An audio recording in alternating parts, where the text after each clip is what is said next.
Բարեկամներ, ապրիլի 24-ի երկրորդ ուղիղ եթերս է սա։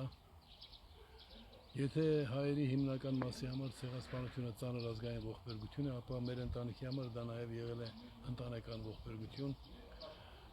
Ապրիլի 24-ին ձերբակալվածների, կալանավորվածների ցուցակում դուք կտեսնեք Աբրահամ Հայրիկյան, որ իմ հարազատ պապի եղբայրն է։ Պապս նույնպես ենթարկվել է երկրորդ խմբի հետ կալանավորման։ Աբրահամ Հայրիկյանին սպանեցին, որովհետև նա շատ կարևոր գործով էր զբաղված։ Նա ուներ իր վարժարանը, արդի վարժարան, որը ուսուցիչներ էր պատրաստում հայերենի եւ պատմության ուսուցիչներ մանավանդ Գավառի համար։ Ինչևէ, հիմա ես ուզում եմ խոսել մի կարևոր մեր այսօրվա հետ կապված կարևոր խնդրի մասին։ 1907-8 թվականներին, երբ Թուրքիայում թուրքական միապետությունը վերածվեց սահմանադրական միապետության, այդ ժամանակներում մեր հիմնական 3 քաղաքական ուժերից մեկը այն ժամանակների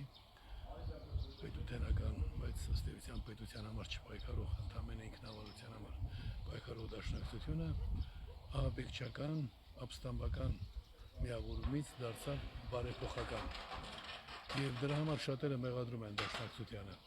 որ նոր իրավիճակում չհասկացավ թուրքերի նենգությունները եւ ընթաց տվեց։ Բայց եկեք հիշենք,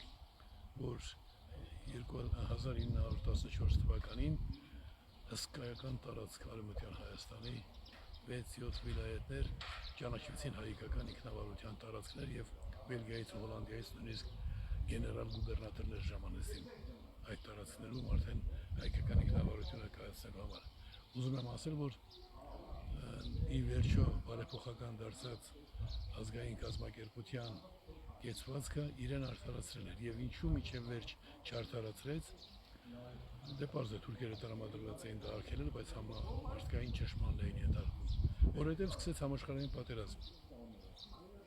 Այսինքն, եթե այդ գործողությունները կատարված լինեն մի 2 տարի շուտ, հայկական ոստիկանությունը արդեն ձևավորված լիներ, ապա այս չափերով այդպիսի ընդգրկումով ցեղասպանություն իրականացնել չէին կարողանա։ Ուրեմն ժամանակը շատ թանկ է։ Եվ այսօր, երբ մենք անորոշության մեջ ենք եւ մեծագույն վախերով ենք առաջնորդվում, հատկապես իշխանավորները, այստեղ արժե հիշել, որ ժամանակի կորուստն է ամենավտանգավոր բանը։ Եվ ես այս սուրբ օրը, որև այդ զոհերը սրբադասված են, ես իմ պարտ եմ համարում ասել,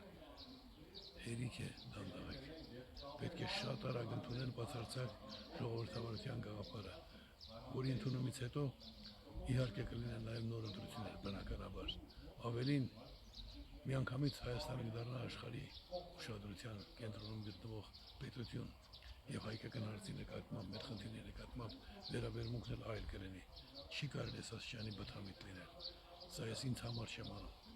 Այսօր մոտ 15 քաղաքական ուժ մեզ հետ համախոհ է այդ հարցում, բայց բոլորդ ովքեր որ լսում եք այս հաղորդումը, ձեզ հայտնի կուսակցապետերին ասեք, ինչու եք հապավում, ինչու չեք համախմբվում Հայրիկյանի